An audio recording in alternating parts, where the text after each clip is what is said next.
Hey guys, happy Friday. We're moving on with the next chapter. It's chapter 9. Remember on Wednesday when we had talked and read, Anna Marie realized that there were some things going on, that the repeated pattern with is the weather good for fishing? You know, why would you ask a fisherman if the weather's good?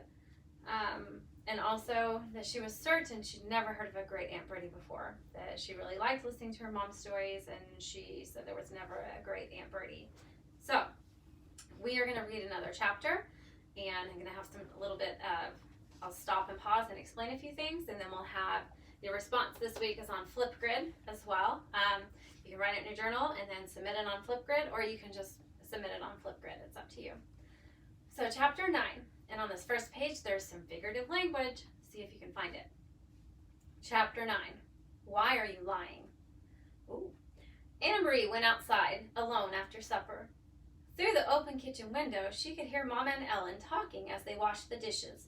Kirsty, she knew, was busy on the floor playing with the old dolls she had found upstairs. The dolls that had been Mama's once, long ago. The kitten had fled when she tried to dress it and disappeared. She wandered to the barn where Uncle Henrik was milking Blossom. He was kneeling on the straw-covered floor beside the cow, his shoulder pressed against her heavy side, his strong, tanned hands rhythmically urging her milk into the spotless bucket. The god of thunder sat alertly poised nearby, watching. Blossom looked up at Anna Marie with big brown eyes and moved her wrinkled mouth like an old woman adjusting false teeth. Did you see it there? The figurative language? Compared Blossom to an old woman adjusting her false teeth. And it used like, so that is a simile. Anna Marie leaned against the ancient splintery wood of the barn wall and listened to the sharp rattling sound of the streams of milk as they hit the sides of the bucket. Uncle Henrik glanced over at her and smiled without pausing in the rhythm of milking. He didn't say anything. Through the barn windows, the pinkish light of sunset fell in irregular shapes upon the stacked hay. Flecks of dust and straw floated there in the light. Uncle Henrik, Anna Marie said suddenly, her voice cold, you are lying to me. You and Mama both. His strong hands continued, deftly pressing like a pulse against the cow. The steady streams of milk still came. He looked at her again. His deep blue eyes were kind and questioning. You are angry, he said. Yes, Mama has never lied to me before. Never. But I know there is no great Aunt Bertie. Never once in all the stories I've heard and all the old pictures I've seen has there been a great Bertie.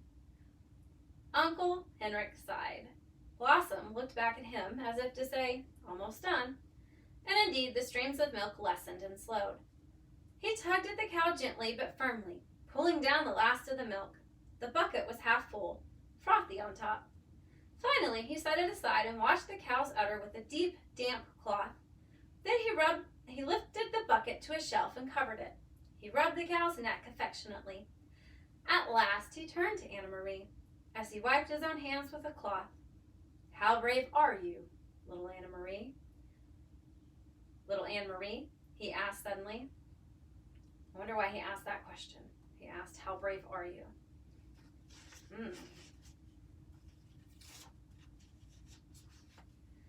She was startled and dismayed. It was a question she did not want to be asked. When she asked it of herself, she didn't know her own answer. So she was startled. She didn't want to ask that question, to be asked that question, because she said when she asks it to herself, she's not sure of the answer. She doesn't know how brave she is. Not very, she confessed, looking at the floor of the barn. Tall Uncle Henrik knelt before her so that his face was level with hers. Behind him, Blossom lowered her head, gasped a mouthful of hay in her mouth, and drew it in with her tongue. The kitten cocked its head, waiting and still hoping for some spilled milk. I think that's not true, Uncle Henrik said. I think you're like your mama, and like your papa, and like me. Frightened, but determined.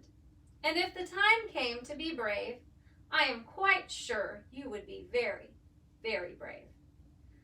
But, he added, it is much easier to be brave if you do not know everything. And so your mama does not know everything. Neither do I. We only know what we need to know. Do you understand what I am saying? He asked, looking into her eyes. Anne-Marie frowned. She wasn't sure. What did bravery mean? She had been very frightened the day not long ago, though now it seemed far in the past, when the soldier had stopped her on the street and asked questions with his rough voice. And she had not known everything then. She had not known that the Germans were going to take away the Jews. And so when the soldier asked, looking at Ellen that day, "What's your friend's name?" she had been able to answer him, even though she was frightened. If she had known everything, it would not have been so easy to be brave. So does that make sense, what Uncle Henrik's saying? He's saying it's much easier to be brave if you don't know everything, if you don't know what's going on.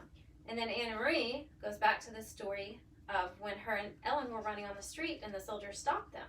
Had she known that day that the soldiers were relocating Jews, she probably wouldn't have been as brave. She was brave because she didn't know that information. She began to understand just a little bit. "Yes," she said to Uncle Henrik, "I think I understand." "You guessed correctly," he told her. "There is no great Aunt Bertie, and there never has been. Your mama lied to you, and so did I. We did so," he explained, "to help you be brave, because we love you. Will you forgive us for that?" Anne-Marie nodded. She felt older, suddenly. "And I'm not going to tell you any more, not now, for the same reason. Do you understand?" Anne-Marie nodded again. Her shoulders stiffened. He rose quickly, went to the window of the barn, and stood in the shadows, and he looked out. Then he turned back to Anne-Marie. "It's the hearse," he said. "It's great Aunt Bertie, who never was." He smiled wryly. "So, my little friend, it is time for the night of mourning to begin. Are you ready?" Anne-Marie took her uncle's hand, and he led her from the barn.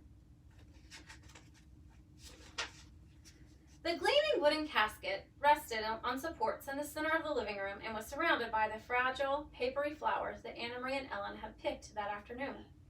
Lighted candles stood in holders on the table and cast a soft, flickering light. The hearse had gone, and the solemn-faced men who had carried the casket indoors had gone with it. After speaking quietly to Uncle Henrik, Kirsty had gone to bed, reluctantly, complaining that she wanted to stay up with the others, that she was grown up enough, and that she had never before seen a dead person in a close-up box, and it wasn't fair. But Mama had been firm, and finally Kirsty, sulking, had trudged upstairs with her dolls under one arm and the kitten under the other. Ellen was silent, and she had a sad expression. "I'm so sorry that your Aunt Bertie died," Anne-Marie heard her say to Mama, who smiled sadly and thanked her. Anne-Marie had listened and said nothing. "So now I, too, am lying," she thought, "and to my very best friend. I could tell Ellen that it isn't true, that there is no great Aunt Bertie. I could take her aside and whisper the secret so that she wouldn't have to feel sad. But she didn't. She understood that she was protecting Ellen the way her mother had protected her. Although she didn't understand what was happening, or why the casket was there, or who, in truth, was in it, she knew it was better, safer, for Ellen to believe in great Aunt Bertie. So she said nothing. So she's trying to protect her friend there by not giving her the knowledge that she has. Sometimes it's better not to know and for her to be brave. Other people came as the night sky grew darker. A man and a woman, both of them dressed in dark clothing, the woman carrying a sleeping baby, appeared at the door, and Uncle Henrik gestured them inside. He nodded to Mama and to the girls. They went, following Uncle Henrik, to the living room and sat down quietly. "Friends of great Aunt Bertie," Mama said quietly, in response to Anne-Marie's questioningly look. Anne-Marie knew that Mama was lying again, and she could see that Mama understood that she knew. They looked at each other for a long time and said nothing. In that moment, with that look, they became equals. So what they're saying there is, in that moment, Mama knew that Anne-Marie knew there was no great Aunt Bertie, and now they are equals in the knowledge that they have about Aunt Bertie. From the living room came the sound of a sleeping baby's brief wail. Anne-Marie glanced through the door and saw that the woman began to nurse the infant, who quieted. Another man arrived, an old bearded man. Quietly, he went to the living room and sat down, saying nothing to the others. who only glanced at him. The young woman lifted her baby's blanket and covered its face. The old man bent his head forward and closed his eyes as if he were praying. His mouth moved silently, forming words that no one could hear. Anna Marie stood in the doorway, watching the mourners as they sat in the candlelit room. Then she turned back to the kitchen and began to help Ellen and Mama as they prepared food. In Copenhagen, she remembered, when Lise died, friends had come to their apartment every evening. All of them had brought food so Mama wouldn't have to cook. Why hadn't these people brought food? Why didn't they talk? In Copenhagen, even though the talk was sad, people had spoken softly to one another, and to Mama and to Papa. They had talked about Lise, remembering happier times. Thinking about it as she sliced cheese in the kitchen, Anna Marie realized that these people had nothing to talk about. They couldn't speak of happier times with Great Aunt Bertie when there had never been a Great Aunt Bertie at all. So she's comparing the funeral of her sister to the funeral of Great Aunt Bertie and realizing that it's very different. Usually in the funeral or the wake that they had, they were talking of memories of Lise, and they brought food for Mama and the family so they didn't have to cook. This funeral is different. No one's talking about memories of Great Aunt Bertie because there was no Great Aunt Bertie, and Mama is preparing the food. Uncle Henrik came into the kitchen. He glanced at his watch and then at Mama. "It's getting late," he said. "I should go to the boat." He looked worried. He blew out the candle so that there would be no light at all and opened up the door. He stared beyond the gnarled apple tree into the darkness.